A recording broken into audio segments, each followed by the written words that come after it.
Hi, this is Rodrigo from Learn English Fast, and today our lesson is going to be job interviews.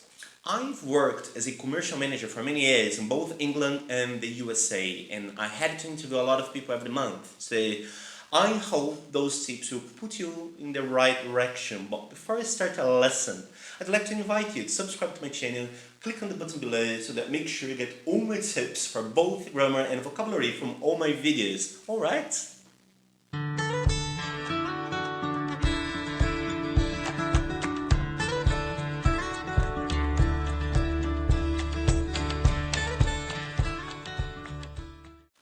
Are you ready to ace your upcoming job interview? One of the most important parts of interview preparation is being ready to respond effectively to the questions that employers typically ask. So, since these questions are so common, hiring managers will expect you to be able to answer them smoothly and without hesitation. You don't need to memorize your answers, but you should think about what you're going to say so you're not put on the spot. Your responses will be stronger if you know what to expect during the interview and have a sense of what you want to focus on. And knowing that you're prepared will boost your confidence and help you minimize interview stress and feel more at ease. Now, today we will see the top 10 interview questions and best answers. So, let's review these common interview questions and simple answers and then prepare your own responses based on your experience, skills, and interests. Remember that it's less about providing the right answers and more about demonstrating that you are the best candidate for the job, alright? So the first question is, tell me about yourself. Here, interviewers are not interested in your private life at all. In other words, saying what football team you support, if you're gay or straight, or Christian, wouldn't be fitting to raise your chances of being hired. Instead, you should say things related to teamwork and your future job position, like I put my heart into everything I do, whether it be studies, sports, or work. I find that getting along with your peers and being part of a team makes life more enjoyable and productive. So, I'm the kind of person who likes planning ahead and I do my utmost to achieve my goals. That would be a great example, alright? Now, question number 2. How much is the salary you're expecting? This is a tricky question. Never give them a number. Just say something like, well, I'm looking for a job and a company to call home. What's essential to me will be the job itself and the company. If I'm the right person for you, I'm sure you'll make a fair offer appropriate to my job responsibilities, experience, and ability to do the job successfully. And at this point, you can even ask the interviewer, may I ask what figure you have in mind or perhaps the salary range for this position? Okay, so you invert the situation. You ask how much they are willing to pay you. Alright?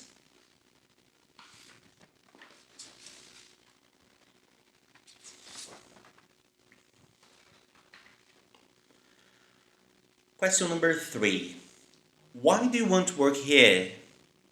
Well, that's a great opportunity for you to show why you deserve that position. So you can say, I'm not looking for just another paycheck.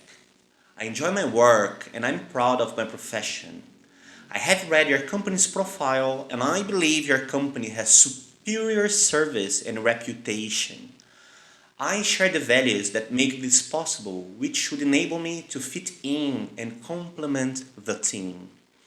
I believe that the company can provide me with a stable and happy working environment, and I think that your company has that reputation and that such an atmosphere would encourage my best work. Question number 4. What did you dislike about your last job? Here, you have to try and be very positive and remember not to point out any negative aspects of your previous bosses, alright? For example, I really liked everything about the job, but I believe I can do more to myself and to my future employer. And the reason I left is to find a position where I can make a greater contribution and a greater intellectual challenge. Okay, so always being very positive. Question number 5. What have you learned from the jobs you have held? Well, in this case, stick to a positive attitude. More than anything, I have learned that what's good for the company is also good for me. So I listen very carefully to directions and always keep my superiors informed of my actions. Alright? It's a great type of answer I can give. Question number 6. What do you think are your biggest accomplishments? Well, if you can think of real examples, that would be amazing. So you can start the answer by saying something like, although I feel my biggest achievements are still ahead of me, I'm proud of my involvement with, and then you can mention the job or project you're most proud of and how you contributed to accomplishing as its goals, alright? Then you can continue. I made my contribution as part of that team and learned a lot in the process. We all did it with hard work, concentration, and an eye on the bottom line. Okay? So let's move to the next one. Question number 7. How long would you stay with our company? Now let's move to question number 7. How long would you stay with our company?